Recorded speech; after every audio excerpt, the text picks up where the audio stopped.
السلام علیکم ورحمۃ اللہ وبرکاتہ۔ مذہب اسلام کے متعلق قرآن کریم کا اٹل فیصلہ اور مستحکم اعلان ہے، ان الدین عند اللہ الاسلام، بے شک اللہ کے نزدیک پسندیدہ مذہب اسلام ہے۔ مذہب اسلام کو بدنام کرنے کی سازشیں رچی جا رہی ہے، مذہب اسلام کو بدنام کرنے کی کوششیں کی جا رہی ہے۔ آئے دن ایسے بھاشن آتے ہیں، آئے دن ایسی مووی آتی ہے جس سے مسلمانوں کو بدنام کیا جا رہا ہے۔ اس سے ان کی کمائی ہوتی ہے، اس سے ان کو ویوز ملتا ہے اور اس سے پیسے کماتے ہیں۔ تو اسی لیے جو ہے مسلمانوں کے نام پر طرح طرح کی جو ہے مووی بناتے ہیں، طرح طرح کے لوگ جو ہے بیان بازی کرتے ہیں، مسلمانوں کو بدنام کرنے کی کوششیں کی جا رہی ہے۔ ابھی ایک مووی آئی ہے جس کا نام ہے ہم دو ہمارے 12۔ اس مووی میں مسلمانوں کو بتایا گیا ہے کہ مسلمان زیادہ بچہ پیدا کرتے ہیں، بڑھتی آبادی کا ذمہ دار مسلمان ہے، اور اس مووی میں قرآن کریم کی آیتوں کا غلط ترجمہ کیا گیا ہے، قرآن کریم کی آیتوں کی بے حرمتی کی گئی ہے۔ جانتے ہیں آپ اصل حقیقت کیا ہے؟ حقیقت بات آپ لوگوں کو کوئی نہیں بتائے گا۔ دراصل بات یہ ہے کہ آپ ہسٹری کو اٹھا کر کے دیکھیے، 1951 میں جب ہندوستان اور پاکستان کا بٹوارا ہوا تھا تو اس وقت ہندوستان کی کل آبادی 36 کروڑ تھی، جس میں 30 کروڑ ہندو تھے اور 4 کروڑ مسلمان تھے اور 80 لاکھ عیسائی تھے اور باقی سکھ تھے۔ لیکن مسلمانوں کی آبادی بڑھ کر 4 کروڑ سے ابھی 20 کروڑ ہو گئی ہے۔ مسلمان 8، 10، 12 بچے پیدا کرتے ہیں، اس لیے ان کی آبادی 4 کروڑ سے بڑھ کر 20 کروڑ ہو گئی۔ لیکن میں آپ لوگوں سے پوچھنا چاہتا ہوں، جو صرف 2 بچہ پیدا کرتے ہیں ان کی آبادی ہندوستان کے اور پاکستان کے بٹوارا کے وقت 30 کروڑ تھی، اور ابھی ان کی آبادی 110 یا 20 کروڑ ہو گئی۔ اب یہاں سوچنے اور سمجھنے کی بات ہے کہ 30 کروڑ سے 110 یا 120 کروڑ ہو گئی، 120 کروڑ ہو گئی، اتنی جن سنکھیا بڑھی ہے۔ آخر جو صرف 2 ہی بچہ پیدا کرتے ہیں تو اتنی زیادہ جو ہے بڑھوتری کیسے ہو گئی؟ 30 سے 60 ہونا چاہیے تھا، 30 سے 60 نہیں ہوتے تو 80 ہو جاتے، لیکن 30 سے ڈائریکٹ 110 یا 120 کروڑ۔ یہ اصل بات کوئی جو ہے آپ کو نہیں بتائے گا، حقیقت بات آپ کو کوئی نہیں بتائے گا۔ آخر اس میں جو ہے جن سنکھیا اتنی زیادہ کیسے ہوئی؟ آپ لوگ اس بات کو بتائیں۔ اور آپ لوگوں کو یہ بھی بتا دوں کہ ہمارے دیش کے جو پردھان منتری ہے، پرائم منسٹر ہے، جناب دامودر داس نریندر مودی، وہ 6 بھائی بہن سے ہیں، اور جو یو پی کے سی ایم ہے یوگی آدتیہ ناتھ جی، وہ 7 بھائی بہن سے ہیں۔ اس طرح سے جن سنکھیا جو ہے بڑھتی ہے، اس طرح سے آبادی بڑھ رہی ہے۔ اصل حقیقت جو ہے آپ کو کوئی نہیں بتائے گا، اصل بات کوئی آپ کو نہیں بتائے گا کہ کس طرح سے جو ہے آبادی بڑھ رہی ہے۔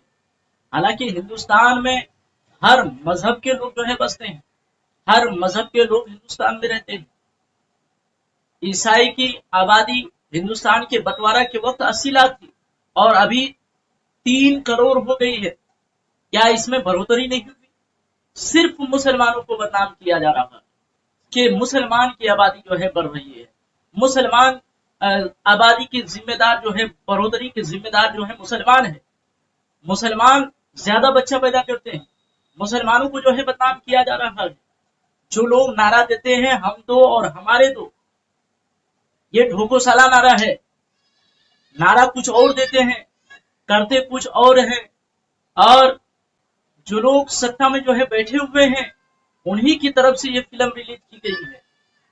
और इस फिल्म में ये भी बताई गई है कि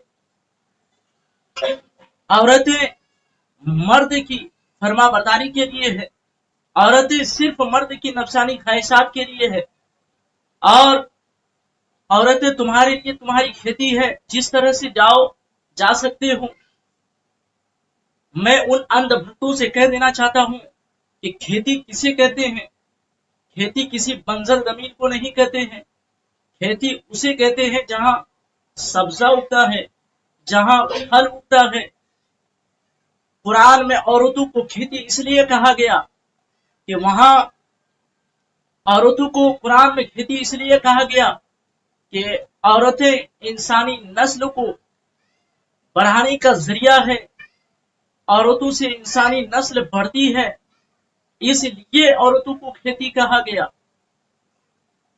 जहन में गंदा सोच रखने वालों, जरा हिस्ट्री को उठा करके देखो। जिस तरह से मजहब इस्लाम ने औरतों को इज्जत व एहतराम बख्शी है, किसी और मजहब ने नहीं बख्शी है। किसी और मजहब ने जो है औरतों को उतनी इज्जत नहीं दिया है जिस तरह से मजहब इस्लाम ने जो है दिया है। मजहब इस्लाम के आने से पहले क्या हिस्ट्री उठा करके देखो, पढ़ो उस जमाने की बातें कि बच्चियों को जिंदा दरगोर कर दिया जाता था, बच्चियों को जिंदा दफन कर दिया जाता था, और जिन औरतों के शोहर मर जाते थे उन्हें उनके साथ दफन कर दिया जाता, उनके चिता के साथ उन्हें भी जला दिया जाता। अगर वो जिंदा रहती तो पूरी जिंदगी उन्हें सफेद कपड़ा में रहना पड़ता था। अगर वो जिंदा रहती तो सफेद कपड़ा में रहती और उसे जीने का कोई अधिकार नहीं रहता था, और लोग उन्हें मनहूस ख्याल करती थी। इस तरह से उन्हें जिंदगी कटानी पड़ती थी, इस तरह से जिंदगी गुजारनी पड़ती थी। यानी औरतों का कोई भी मकाम जो है नहीं था, जुल्म बर्बरियत का जो है दौर दौरा था। लेकिन मजहब इस्लाम जब आया तो हुजूर सल्लल्लाहु अलैहि वसल्लम ने जो है औरतों को एक मकाम दिया, औरतों को इज्जत और एहतराम बख्शा मजहब इस्लाम ने। मजहब इस्लाम ही की बदौलत से जो है औरतों का इज्जत और मकाम है। जो औरतों को मजहब इस्लाम ने मकाम मर्तबा दिया, किसी मजहब ने जो है और नहीं दिया है। अभी हर मजहब में जो हमारी माँ और बहनें जो है महफूज हैं, बेटियां महफूज हैं, ये मजहब इस्लाम ही का देन है, मजहब इस्लाम ही का देन है। हुजूर सल्लल्लाहु अलैहि वसल्लम ने 25 साल की उम्र में 40 साल की एक बेवा औरत हजरत उम्मुल मोमिनीन खदीजा रज़ियल्लाहु ताला अन्हा से शादी की और पूरी दुनिया को ये पैगाम दिया है, दुनिया वालों, जिस तरह से कुमारी लड़कियों से जो है शादी कर सकते हो, इसी तरह से बेवा लड़कियों से, औरतों से भी जो है शादी कर सकते हो। हुजूर ने करके बताया। आजकल के नेता लीडर लोग जो बयान देते हैं, भाषण देते हैं, स्पीच देते हैं, वो जो है बोल करके चले जाते हैं लेकिन उस पर अमल नहीं करते हैं। हुजूर सल्लल्लाहु अलैहि वसल्लम ने जो कुछ दीन इस्लाम में कहा, मजहब इस्लाम में कहा, खुद उस पर अमल करके बताया। आजकल हमारी बहन भाइयों की, हमारी बेटियों की जो इज्जत महफूज है, ये मजहब इस्लाम की बदौलत से महफूज है। उन अंधभक्तों को जो है समझना चाहिए, सोचना चाहिए कि मजहब इस्लाम ने औरतों को कितना मकाम दिया है, औरतों को कितना इज्जत व एहतराम दिया है। जो लोग इस तरह की मूवी बनाते हैं, मैं उन लोगों से कहना चाहता हूं कि अभी हमारे देश में जो है बेरोजगारी का मसला है। आप बेरोजगारी पर वीडियो बनाइए, बेरोजगारी पर फिल्म बनाइए। आप इस पर नहीं बनाएंगे क्योंकि सत्ता की में बैठे हुए लोगों के जो है आप तलवा चाकरी के काम कर रहे हैं, उनके इशारे पर आप लोग जो है सब काम कर रहे हैं, इसीलिए जो है इस तरह की मूवी लेकर के आ रहे हैं। आप बेरोजगारी पर मूवी बनाइए, आप जो है जो हमारे देश में जो है कमी है उस पर जो है मूवी बनाइए। दीन इस्लाम जो है, हक पर था और हक पर रहेगा। मजहब इस्लाम को बदनाम करने वाले बहुत सारे आए, इस दुनिया से जो है वो चले गए, लेकिन मजहब इस्लाम जैसा पहले था वैसा अभी भी है और फूलते जा रहा है, फलते जा रहा है। مذہب اسلام کو جو ہے کوئی بدنام نہیں کیا جا سکتا۔